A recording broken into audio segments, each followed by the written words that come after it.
Watching these happy children run and play, it's hard to believe that some were born so premature they once fit in the palm of your hand. Hi, I'm Martha Vibert, pediatric psychologist and director of the Spark Center. We offer day services to children with medical, developmental, social, and emotional challenges. Spark began in 1989 as a pediatric AIDS respite home, but as the needs of the community have shifted, so has our focus. Today, many of our children are very low birth weight babies, preemies who are born before 36 weeks, even as early as 26 weeks. Weighing only about 3 pounds, these babies face some large obstacles, but with long-term multidisciplinary care, they can grow up to be happy and healthy. At BMC, that care starts in the Neonatal Intensive Care Unit, or NICU. We begin by talking to the mother before the delivery to make sure that she understands what to expect of the delivery itself, because it's not a normal delivery. The baby is very premature and is likely to need assistance with breathing and with heat control right after birth. The babies are also at risk for poor weight gain, developmental delays, and vision and hearing loss, so they require constant monitoring and support. It's a time that can be extremely stressful for parents. The families are going through a minor trauma or a major trauma because they're expecting with the anticipation of having a normal baby. But this is not a normal baby. This is a sick baby who may even have a relatively high chance of dying. Brendan was born at 33 weeks. It was a shock to me. All kinds of emotions were going through my head. Is my baby going to make it? What did I do wrong? Is this going to affect him for the rest of his life? So many different emotions were going on through my head. The first days, I think, are a time where parents are very much at sea. And accordingly, there are resources in the NICU or in the nursery, in a hospital setting or in a clinic setting that are brought to bear in support of the families to help them understand what's going on. But the journey for a family with a premature baby doesn't end in the NICU. So the goal of Spark is to provide a bridge, to offer sustained medical and emotional support in a community setting. Think of it as a one-stop shop for daycare, nursing, early intervention, and parent guidance. I would say Spark helped me deal with the fear, with the fact of knowing that I could bring my son here, and that the staff was a staff that were on board to make sure that my son would be provided for.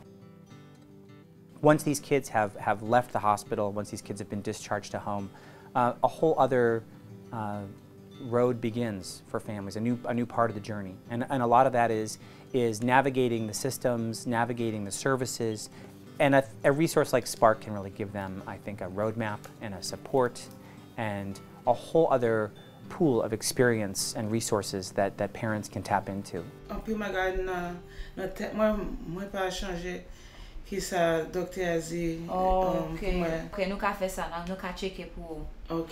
She had a couple of doctor's appointments a couple of days ago, and she just can't remember exactly what was the follow-up. Okay.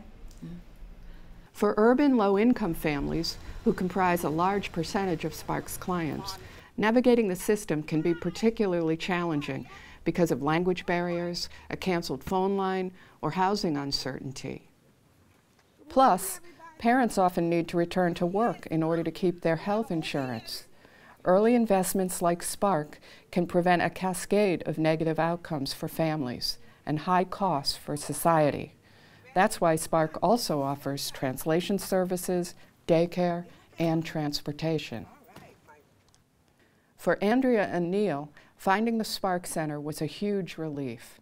Their son Jaden was born at only 25 weeks. It was difficult for me to leave him to go back to work. And it was something I debated quite for a while, myself and my husband, and we have considered so many different options, such as being a stay-home mom. But after visiting the Sparks, and I walked in, the cleanliness of the center was the first thing that caught my attention.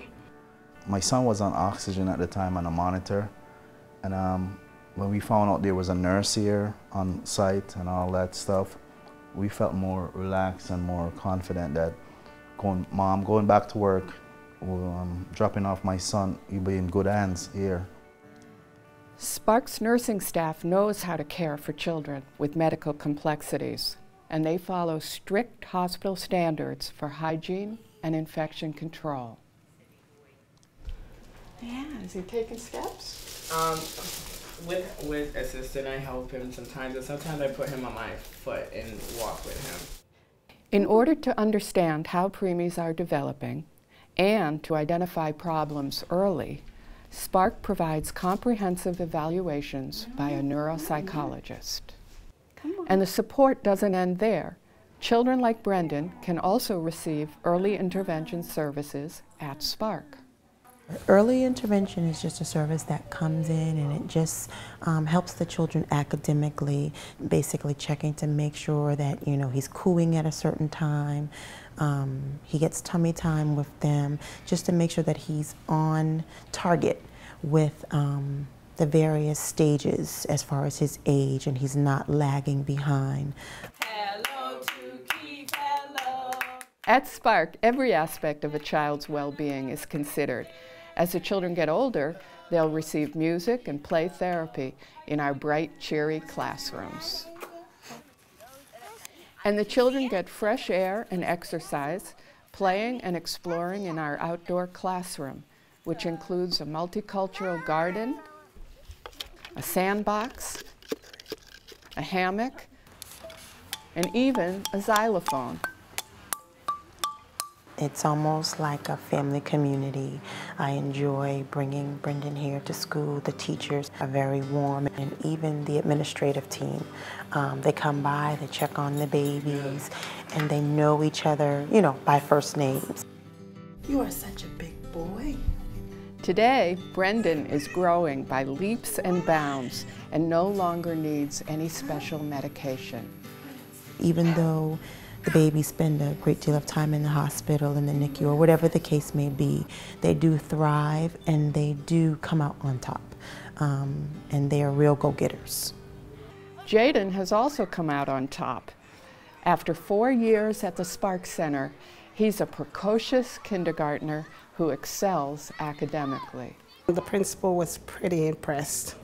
She was pretty impressed. She first asked me, where was he prior to coming, trying to get into, and I told her it was the Spark Center. I was pretty proud to tell her it's the Spark Center, and she was totally surprised. It's pride that we all feel here at the Spark Center when we see children like Brendan and Jaden reaching their full potential. So join us in helping Boston's high-risk children build brighter tomorrows. To learn more about the Spark Center and how we support parents and resilient kids, log on to bmc.org/spark.